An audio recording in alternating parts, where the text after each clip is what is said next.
My name is Jonathan Neal. I am the director of the Center for Business and Management of the Arts at Claremont Graduate University, and it gives me great pleasure to welcome Betty Avila to our conversation this afternoon. Betty, hi. Hi there. Betty is the executive director of Self-Help Graphics, which is a arts and community center, a longtime arts and community center in East Los Angeles. Betty herself has the distinction as well of being a graduate of our arts management program, which is extremely proud of her as one of our Augusta alums, and a number of other accolades, including serving on the boards of Arts for LA, as well as the Center for Cultural Innovation, someone who has been involved in the LA arts and cultural scene, I'd say in a very active way, even before you were a student at Claremont Graduate University, but certainly supercharged after that. So I'm excited to talk to you, to see how you're doing, and thank you very much for joining us. Likewise, thank you for the invitation. So one of the things I like to ask everybody that comes on to this series has been, how are you doing? How are you managing in the quarantine, just yourself? And how are you feeling today? Perhaps after a long weekend, maybe you've had a chance to decompress a little bit. But now as the long weekend comes to an end and everybody inevitably faces coming back onto Zoom, I myself felt a little side note of despair, but happy to be doing this with you. How are you doing? Sure. Yeah, thank you.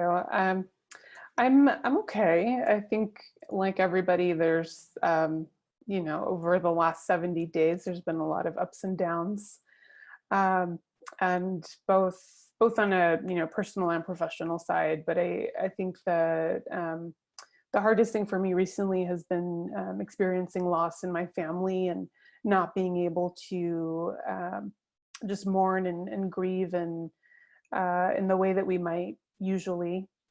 So I've been reflecting over the weekend on how even something like mourning together with others, which is such a healing process, is something that we took for granted. And so just so many things that we can't do in the same way, or that we can't experience, or we have to make adjustments in our lives. So it's definitely, I think I've had moments of great hope, and I'm actually really interested in how artists are going to help guide us through this, especially when it comes to those types of life experiences that I think they will help us find a way to get back to. I'm so sorry to hear that you've experienced a recent loss here, and I can't imagine how difficult that is, especially during this period of time where it's very difficult to be together with people, which seems to be the only thing that has any kind of palliative effect for those that are needing to be together. Difficult to do that over these kinds of digital platforms. Yeah, for sure. But I do think also that there's something really important about just the ability to have the technology and have that be more commonplace now, and have in my family, I think folks of an older generation who would not normally be utilizing this type of technology, and for them it's now a norm. So there's I think positive elements to it as well. There has been this very fast uptake on the part of, I think, sort of everybody who maybe never thought that they were going to be doing anything in the online space is now all of a sudden doing almost everything in the online space, or at least in this mediated way. And maybe that's a good thing. Maybe it's not. We'll see. It's hard to be a Luddite in the age of Corona. So we'll have to see who keeps these habits when once we're able to sort of get back together. How is Self-Help Graphics doing? How has it managed the transition to this new mediated sphere? And what are some of the things that you've had to do differently or do new or rethink as the stay-at-home orders have come down and we've only now sort of begin thinking about how to open back up? Yeah, I think the sort of first impact that we understood and felt quickly was the impact on the artists. So we have about 21 artists employed at Self-Help Graphics as part-time, but immediately, even before Self-Help officially closed, all of our offsite activations, a lot of the workshops on site were being canceled. And so work hours that artists expected to have were just gone immediately. So we've calculated that comes out to just between March through the beginning of June to about $25,000 in artists' lost wages.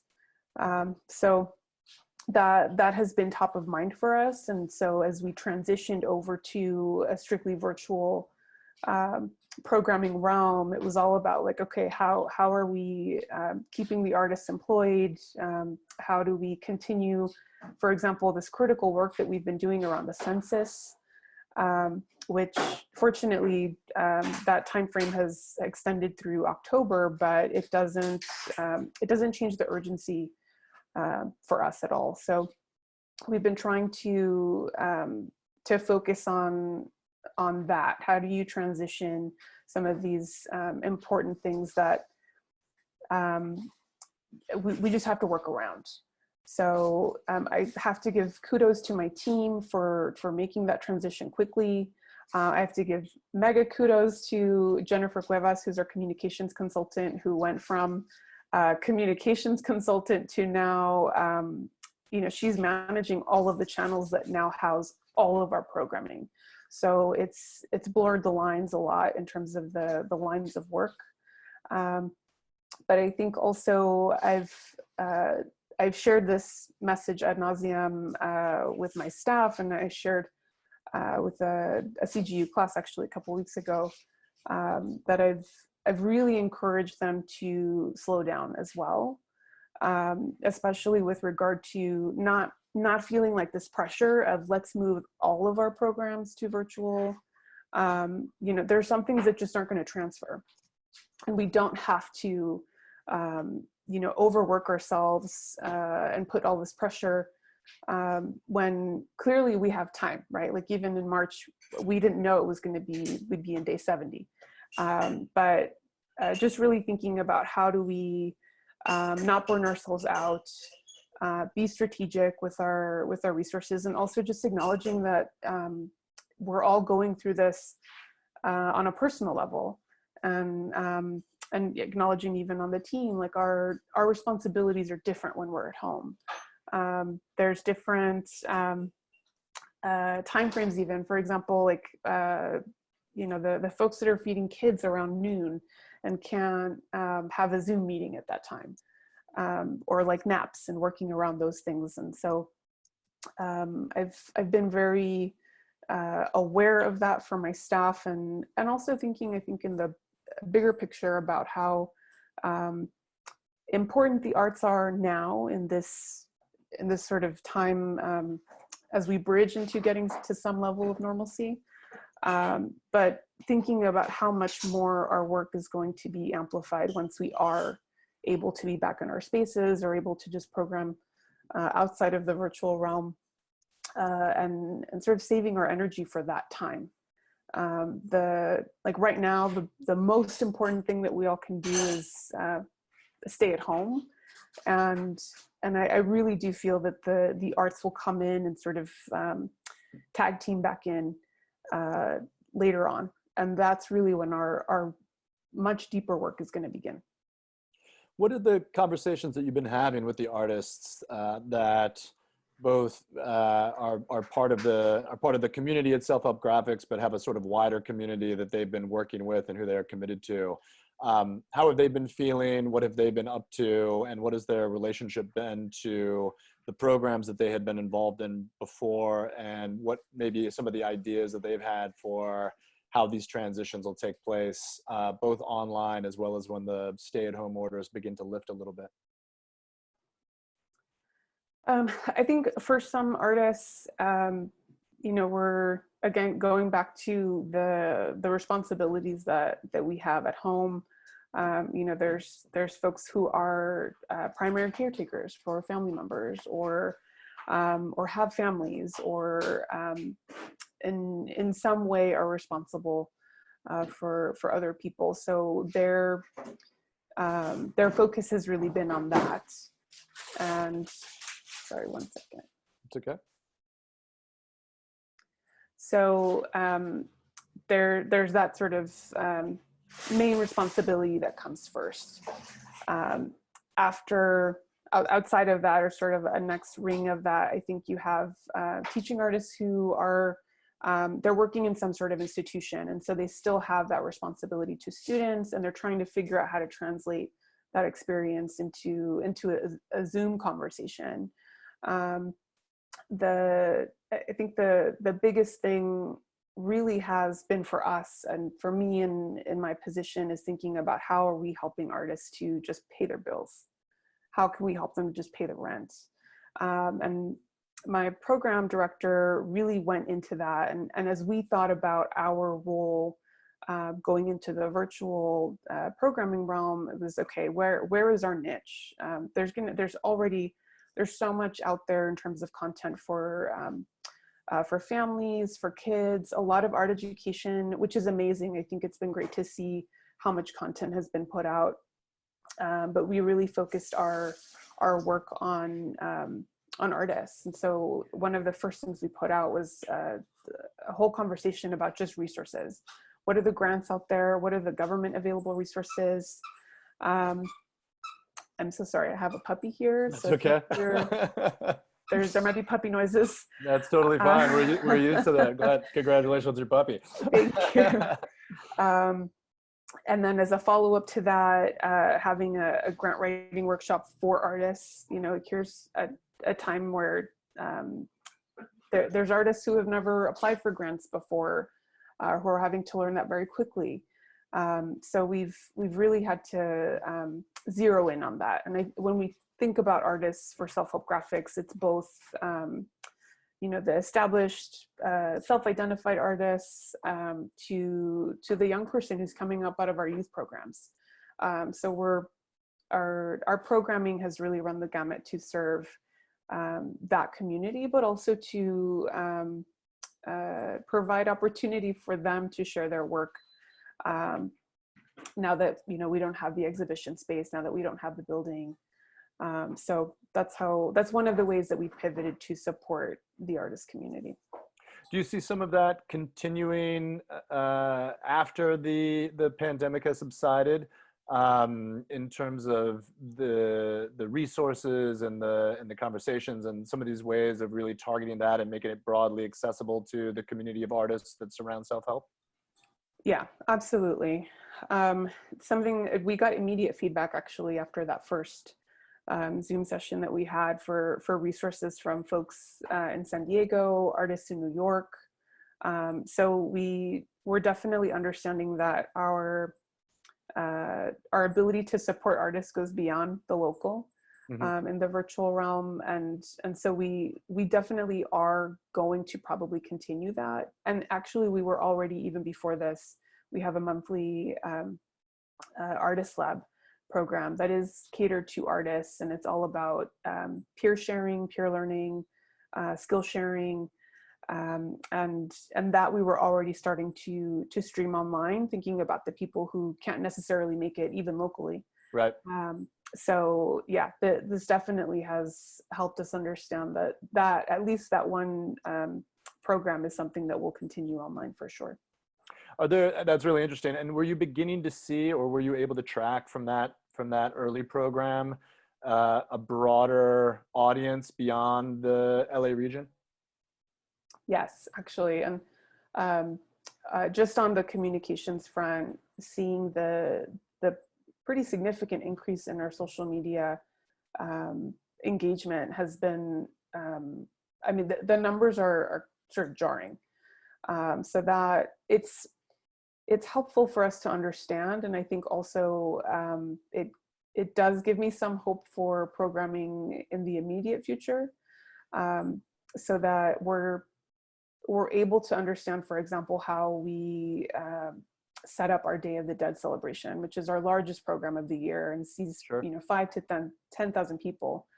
And so if we are able to continue engaging folks digitally, it's great for us to know that we can make that pivot.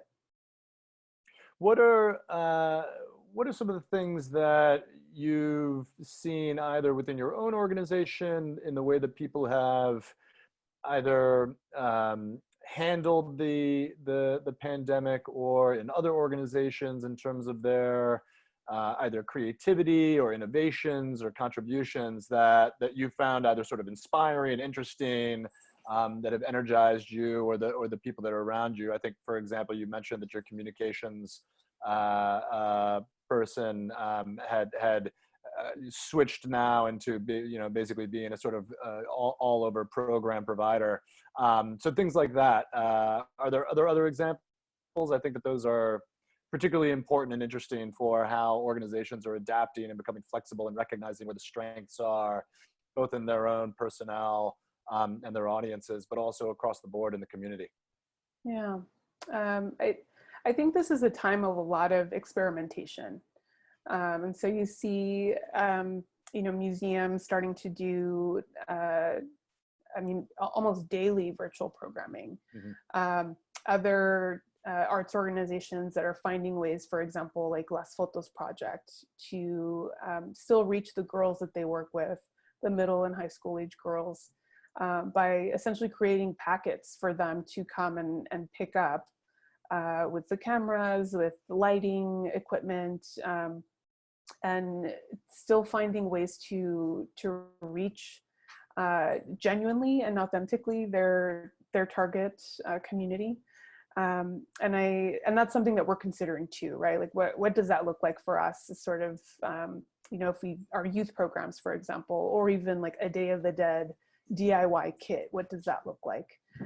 So there's those elements of it. I think I've been really inspired by the high school that's across the street from Self-Help Graphics, Mendez High School, where I'm on their listserv, so I get to see what's happening there and the way that they responded. And I think their ability to move quickly, to problem solve. Even just this notion of like, how do you get everybody to have internet and have at minimum an equal starting point to access just school, just regular everyday school.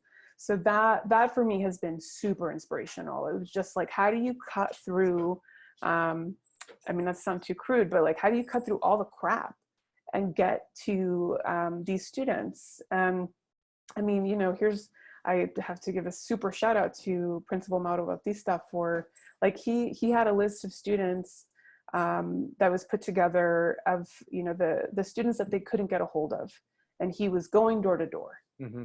And so obviously not something that's necessarily doable for all arts organizations or realistic, but I think that perspective and that attitude of, sort of at all costs, how do we do this? Because that's what we're here for, right? Like what are we trying to get through this time for if we're not finding ways to reach our audiences and our community members? So yeah, that has been, I think, the most inspirational. How do you think we keep that up as the work goes forward? So for example, I agree with you. I think the hard work is to come when the shelter at home orders begin to lift a little bit more, and as businesses begin to open up and our audiences want to engage a little bit more in in-person activity. And like you said, I think that's, where, you got to get some rest right now, because that's going to really be a lot of work. Mm-hmm. How do you maintain that level of energy then? I think there, as you mentioned, across the street, the principal going door to door for the students that are difficult to contact. Those kinds of feats of really kind of everyday heroism are really important, I think, to celebrate and to call out. And I know, for example, the principal at my daughter's school is doing the same thing. They were going around with with basically loaned technology to try and Mhm. make sure that everybody had access to not just internet, but being able to get on to meet with the Zoom classes, for fear that this is an environment that's fairly easy for people just to kind of drop out, disappear, right? Right. And it's difficult to keep track. Um, what's your message then to sort of, let's say, your artists, your team, and everybody else, to keep everybody going? What's the way of making that real, especially as as you keep saying, it is day 70, so you get a little bit of a drag going. What's one of the ways? And I'm gonna make this a little bit more difficult, beyond just saying that the arts are essential, right? Because I Yeah. think that, this is a community that all, we sort of agree on that. Mhm. But For it's sort of sure. like, how do you make the other work essential and keep people's spirits up? Yeah. So I've always looked at my work and my role as an administrator, as I'm I do all of the super non-glamorous administrative work so that the artists can create, and so that they can provide those incredible, transformative, enriching experiences. And so I think very much in the same vein, I'm looking at this moment as how do I make it so that our administrative team is supporting and laying the sort of bricks for the artists to just go, and how do we lean on them? And this is something that came up early on, even at the board level for self-help, just looking forward in the next 6 months. And one of our board members, Dr. Karen Mary Davalos, reminded me, the artists are going to help us figure this out. So as we, for example, go into, as I shared before, our Day of the Dead celebration, and that planning, I'm thinking about it from an infrastructural space of how are we just making the space safe? How are we making adjustments so that people can experience it, hopefully in person? Does that mean that we have to move our celebration to a public park, so that we can have more people, and still accommodate for social distancing? That type of thinking, and then the artists will come in and actually fill in. And that's something that I think our team is really good at, and they've, to their credit, have really been flexible, and we made the adjustment very quickly. And so I think as we go into now planning for the fall and just generally the next fiscal year, that is something that we're prioritizing, is the artist voice in our programming. I don't think we could do it any other way. I think they're going to be the ultimate problem solvers for us. This is interesting. This hasn't really been made clear to me in previous conversations, but something in the way that you were describing it brought it up. How do we, as administrators, advocates, supporters of the arts and the artists, at once do exactly what you were describing, provide the foundation and the support networks and the capacity for the artists to kind of do what they want to be doing, and to really produce and be creative and all these kinds of things. But at the same time, how do we not sort of pressurize that situation where we're sort of expecting so much of this class called artists, right? Which I, and again, forgive me, because this is just like, it's coming off the top of my head, but it seemed, it triggered something where we're often looking to the artists to kind of lead the way. And I've heard that in other conversations, right? It's like, whatever innovation, whatever creativity, whatever things come out of this, artists have always been the one, in some sense, to lead the way. Mm-hmm. And I have to sort of put myself in the place of an artist and think, like, on the one hand, well, that's great. People are thinking very highly of me and my practice and what I'm capable of. But on the other hand, I got to think also that some artists have got to be thinking to themselves, you know what, this is not something that I want to be leading the way on. Right? Or there's like, or, that's really a lot of pressure to try and, figure out some solutions to this, even though I don't think we think of the artist as solutions. But I'm curious, in your mind, if you if you think about this as a balance, or if there's another way to imagine that scenario, such that that artists really are given the opportunity to kind of do the work that they want to do, but without sort of the notion that they, as a class, let's say, or a category, are somehow responsible for getting us out of this mess, right? Or lifting our spirits, or doing all the other things that we want the arts to do. Because I got to think that from an individual standpoint, that's got to feel pretty heavy at the moment. Sure. Yeah, I think with the community of creatives who find themselves or are drawn to self-help graphics, and I think the practice that self-help graphics has had for the past 47 years has really been about reciprocal relationship, and I think about being very much in the same community. So that there isn't this sense of us and them. I think it's us. We're all together and in the work that we do daily, and so we're all together in how we approach this situation.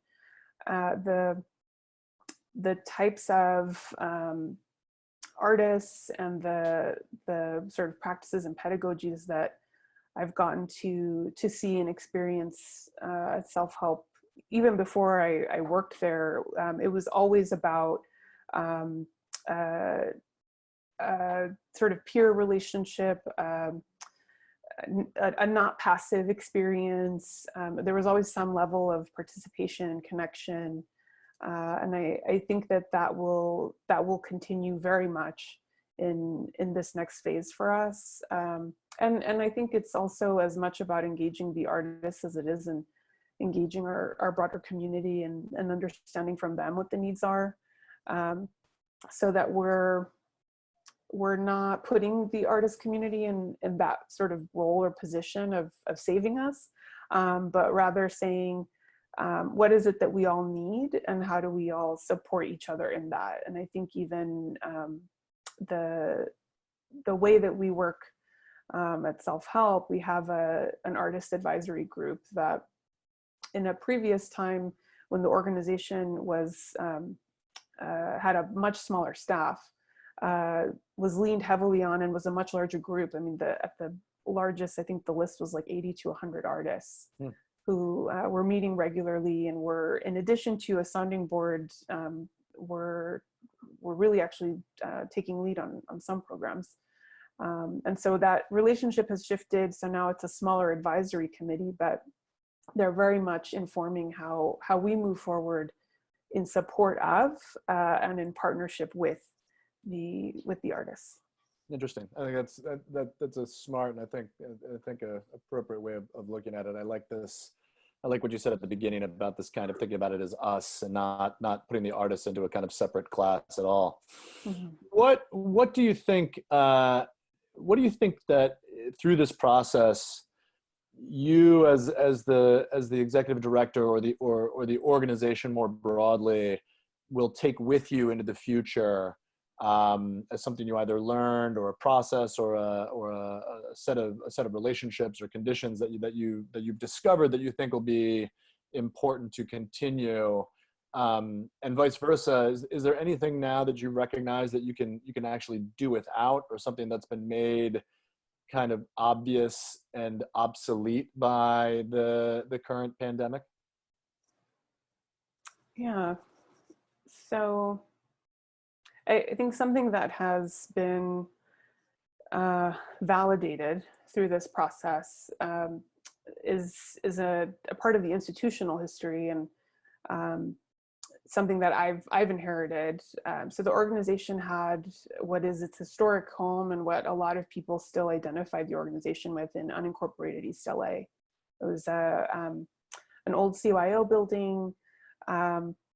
It's covered in beautiful mosaic tile by artist Eduardo Oropesa, and the organization was priced out and displaced from that home. And so I know from speaking to artists and from some of the staff at the time that move was just such a challenge for the community. I think there was a lot of questions of, is it still going to be self-help if it's not in that building? And the overwhelming lesson that came from that was self-help is where the artists are and where that space is created, whether it's in a physical building or, our Barrio Mobile Art Studio program is popping up in a park, that the physical space is super important and is this critical intersection for the creative community that we serve. But in some ways it isn't the only space where self-help is self-help. And so I think that lesson, moving into the virtual realm and all digital channels for us, has been important to carry with us. Although I will say that we, on the staff side, we miss the building. We've had artists reach out and say, hey, could we just come in and do this one thing? We know you're closed, but so that there's still very much a connection and a desire to get back to that. But I think the importance and the value of our work exists within and outside of that physical space.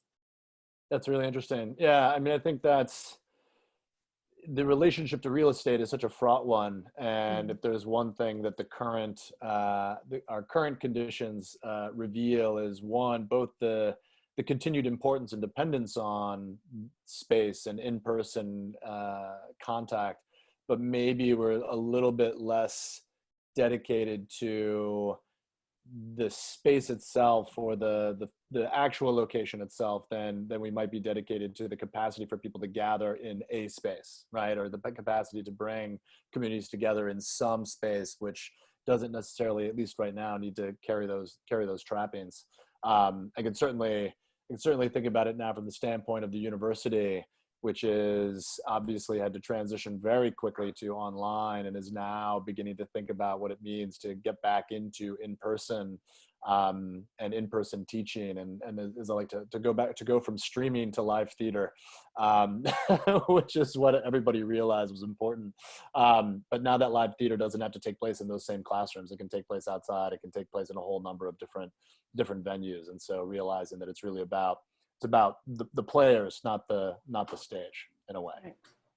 That's interesting. What are you most optimistic about going forward? What do you think is going to be the positive outcome of the current state of affairs? So there's sort of two things. On the on my administrative in that realm, in that world, for me, I'm thinking a lot about how this will even the playing field for the arts sector in terms of receiving, whether it's private support or government support, to just operate our spaces. And this is something that I've been thinking about a lot and talking about with other sector leaders is, what are going to be the barriers for these more community-based neighborhood cultural centers to reopen in a safe way, in a way where they're properly supported to disinfect regularly, to manage crowds better, in relation to some of these larger institutions that do get county funding or city funding to just operate. Mm-hmm. And so that is something that I hope will come out of this, is that we all as a sector are better supported across the board in a more equitable way, just strictly to operate the space. And so on a more do you see that at the level, sorry, I just want to follow up on that. Do you see that at the level of protocols? Do you see that at the level of provision of, just say, the cleaning supplies and the goods and the things that people would need, as well as let's say masks and whatever else, and just even at that level? Is that what you're kind of describing? Yes. I see. Yes. Yeah. Yeah. That's from the perspective of a number of institutions having that kind of support for custodial staff and just general cleaning supplies and maintenance things already. Right. Right. That's obviously going to become hugely important for every organization and every physical space, from small businesses to to nonprofit organizations of all scales, for sure. Right. Okay, interesting. So sorry to interrupt. Yeah. So on the other side, I think I hope that there's just a renewed sense of wanting to be in community and to connect with people.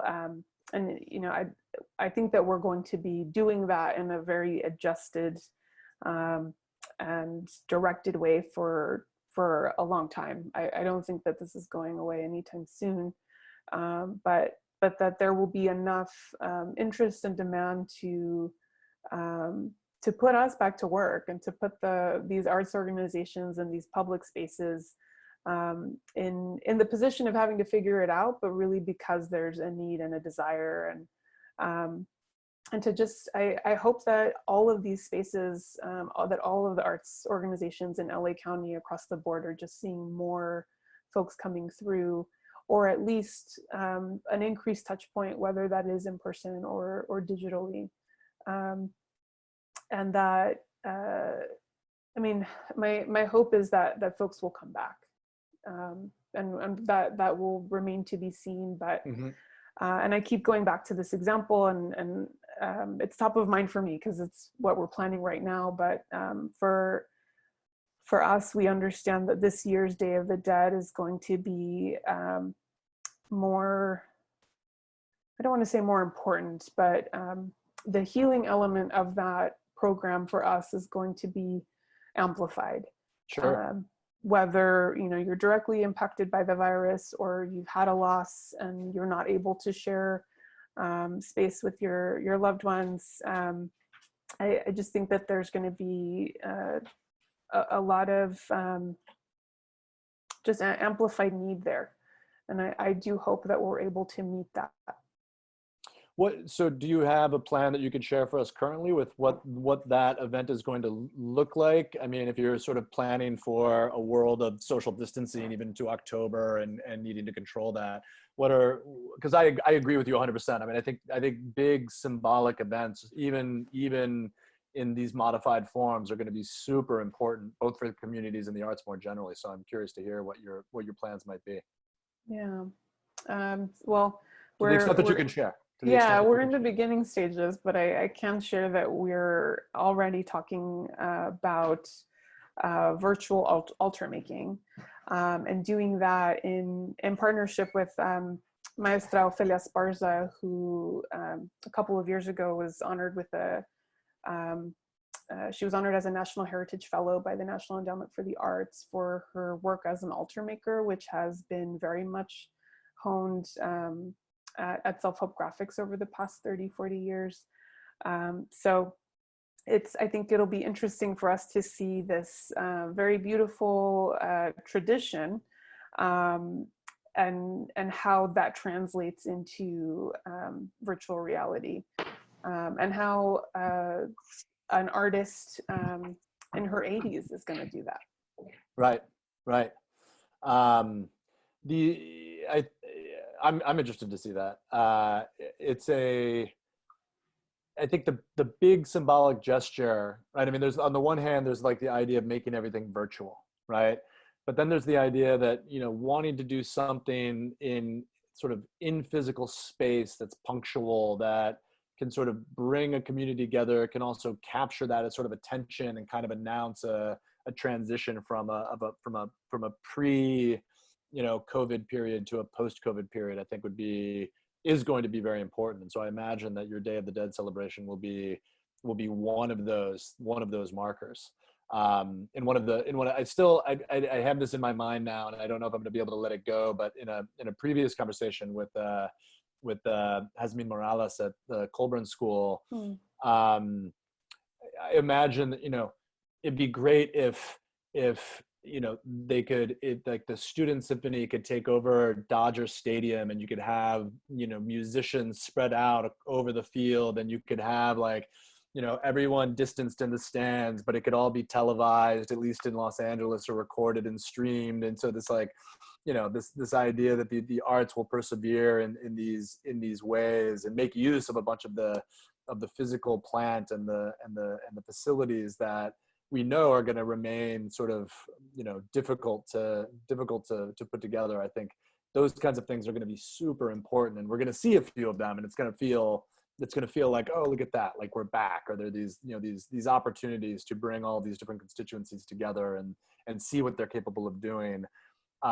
Especially from a moment like prior, when we know that like there was just no way, right? Like there's no way that was, that a community arts organization or a music school, or even the music center for that matter, was going to get access to a place like Dodger Stadium. But like, okay, right? I mean, they're never going to pack the stadium the way that they did before, at least not for a while. They might play baseball to empty stands, but it's, there's something about those gestures that is going to be really interesting to see what happens. And I think more than just trying to make sure that you can get, 10 people into an exhibition and everybody's washed their hands and is wearing masks and so on and so forth. Yes, I agree. So I'll remind everybody who's on the line with us to, if you have questions for Betty, please put them into the chat window. I'm sure that there's some questions and some interest from those who are joining us. So I'll be happy to share those as we go forward. And while this always happens in our classes too, so I'll give everybody a little bit of a chance to actually think about those things. So I'll ask you one more question.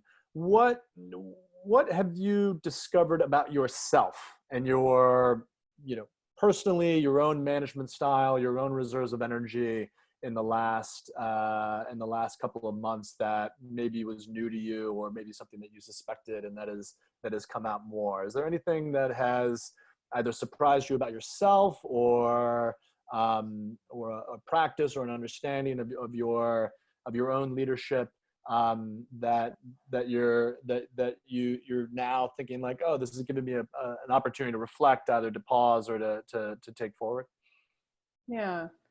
It's interesting that you bring that up. I have been thinking about this in the last couple of weeks. I think the working virtually with a team of people with whom I was honestly spending most of my time with in the office was definitely an abrupt shift. And I think just in any office setting, any team setting, there's always going to be these sort of ups and downs and these lulls. And I think for me as a leader to sort of engage with my team virtually, and to over time see the energy just kind of slow down a bit, and just to feel where folks are. And I think something that I was thinking about earlier on was like, okay, how do I motivate the team? How do I, help encourage and empower, and which is always going to be part of, I think, my own thought process. But I think there's also just this understanding of, we're experiencing a global pandemic. People are going to be up and down, and that's totally normal. And as a team, we're going to have this moment. And I've been feeling it, certainly at least in these last couple of weeks. And I think it's just been about acknowledging this is where we are. We're all still doing the work. In some ways, the work has not slowed down at all. But yeah, I think just to remember the human element of our team, and to be comfortable moving through that feeling and experience. Yeah, it's interesting. Yeah, I think it's an interesting moment of also now becoming more almost flexible in our own dispositions, of moving from domestic to professional space very quickly, right? Because we've all been at home and we're all playing the various different roles we used to play. And again, those were things that were associated with very different physical spaces. And now they're kind of all associated with the same space, right? It's like you put on one hat, take off another one, and inevitably it's not the same as when you leave your house and either hop in the car or hop on the train and head to the office, right? Or head to the space, and you're entering a new theater.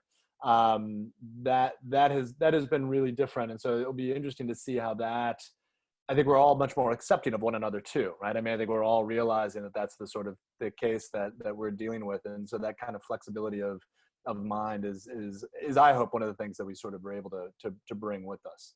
I certainly I don't know about you, but I certainly I held this position before. I'm much more interested in kind of goal-oriented teams and work than I am in simply position like being in space and having a sort of 8-hour block of time where someone needs to occupy a space, right? So to the extent that there are things that people can do in distributed fashion, I'm all for it as long as the goals are being met, and because that's how I feel artists have always worked, and the people who support artists have often had to work as well. Sure. One of the questions that just come in from William Camargo: how can we support self-help graphics? What are the ways of doing that in these times? Sure. That should be an easy answer. Yeah, definitely. Always to donate to the organization and to our annual fund. Coming up on June 13th, we're revealing and officially releasing all of the new prints that were created in our professional printmaking program in the last year. So those will be out and available for purchase. And that's actually something we've been working on for the past 2 months or 3 months, is getting up more of our print inventory online and having folks buy art, support us by buying art. And I think the third thing that I would say is support artists by directly from the artists. There's artists out there who are now selling masks, purchase from them. Buy whatever you can, I think, from artists and artisans, and the folks that are connected to those communities, right? Like, I mean, I've been thinking of the food vendors that we get for our events and that type of thing. So those are the top 3 things that definitely come to mind right away. Another question that's come in, I know this was from Teresa Condito, so I can always rely on her for this one, but what would the advice that you would give to someone who's just graduating and entering into this environment as they're looking for employment, for projects, of ways of keeping engaged and beginning to make their way as new advocates and managers and administrators and leaders in the arts field? Yeah, that's a hard one. And I actually graduated from college just before the last recession. So I lived abroad for a time, and I came back into a really tough economy. And at the time, what I did then was just, okay, like, let's do all of the unpaid internships that I possibly can to stay connected to the sector, to build up my network, to meet new people, to understand organizations through a different lens. But I think I would shift that now to say, yes, stay connected to organizations and to really find opportunities. Obviously, I think unpaid internships are, I hope that they're a thing of the past and are not as present in our field as they have been before. But I guess one thing I would say is, while there's a lot of organizations that have had to cut staff or furlough or do layoffs, I also see a lot of organizations that are hiring. So I think that something to consider is, if maybe it's not a perfect fit or like the right position, but is it something actually that will help bridge or open doors, or just build a relationship with another organization? So that is something to keep an eye out for. I think the other thing to consider as an arts professional is, what are the non-arts organizations that need our perspective, and where you're not necessarily working in an arts organization, but you might still be interfacing with the arts, but in service to, for example, a health-based mission, or some type of direct services-based mission, that is equally as important, I think, in our work as arts administrators. That's good advice. What, if you had to hazard a prediction or a prognostication, what do you see ahead for the arts and cultural field in LA in the next 12 months, 18 months, 2 years? I think actually that connection to that cross-sector work, um, and self-help has been doing this for a long time, and I think in earnest in the past 5 to 10 years, connecting to how we can support the communities that we serve, out, not necessarily outside of our artistic based mission, but just being a little bit out of the box with it. And so, for example, we have a youth committee which was just started this past year, and they just wrapped up actually. And their role at Self-Help is much like the Artist Roundtable, to be an advisor to the organization, to be a sounding board, but also to actually help us program and think about how to support other young people. And they've been at the helm of programs that we now have that are going to continue, even though this first cohort has wrapped up their time with us. And a big part of that youth committee experience is the connection and intersection of arts and civic engagement. And so that is something that is important to Self-Help Graphics. We understand that the needs of our community are very complex and layered, and not everything is addressed through a solely arts-based experience. And so it's been for us all about that partnership, and how are we working with other organizations, other artists who may not be necessarily in our immediate orbit. Part of the work that we did to train and prep the youth committee last summer was they did a 2-week retreat, and every day they got to work with a different practitioner. Amazing. Yeah, and so, and you know, sometimes that was, for example, an LGBTQ organization was coming in to do a training with them.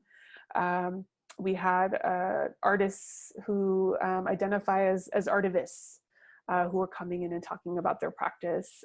We actually had from the CGU program, Dr. Amy Shimshon Santo, who came and talked about her practice. And I mean, and talk about somebody who's been able to be a bridge and connect various creative communities and cross-sector communities. And actually, just anecdotally, as we wrapped up our time with that youth committee, we had a Zoom session with them, and that was something that came up as that they appreciated, that those connections with those practitioners, whether within or outside of the art sector. One of them even highlighted Amy, actually. So I think for us, that's something that's normal, and I think is now that will now cut across, I think, all of the art sector. In what ways can we, as whether these neighborhood-based organizations or the beautiful cultural palaces that LA has, in what ways are we staying within our creative missions, but really in service to the broader needs of the community? And I think that that's going to come forward very quickly. Oh, that's really interesting to hear. I'm glad to hear that CGU and the programs could play their part. I'm also, I think it's a wonderful thing to hear that the youth committee itself is a way of bringing in those voices and figuring out what's important to another generation. At what age does youth end, and do they become do they become adults? That's totally an important question. And we at Self-Help have taken on the practice of a lot of the organizations that we work with on the East Side, of including youth 18 to 24 in the youth age bracket, that transitional time, because you don't just age out of high school programs, or the needs that you have at 18, they don't go away. That's right. Yeah, I hear you on that. Super interesting. Super interesting. Well, listen, I'm going to say thank you so much, Betty. This is a fantastic conversation. Thank you. Thank you for everything that you have been doing at Self Help, and to your team and the community. I look forward to seeing what happens in the fall, and as we get closer to your Day of the Dead celebration. And I encourage everybody who's on the line and elsewhere to keep watch. Thank you. Yes, And I hope that we get to see you all in some way, shape, or form. And I do hope that you'll check out our annual print fair release on June 13th. 100%, June 13th, buy some prints and Yes. support self-help. Excellent. All right. Have a Thank great you. day, everybody. Thank you for joining us, and we'll Thank see you you, here everybody. soon. Bye. Bye-bye.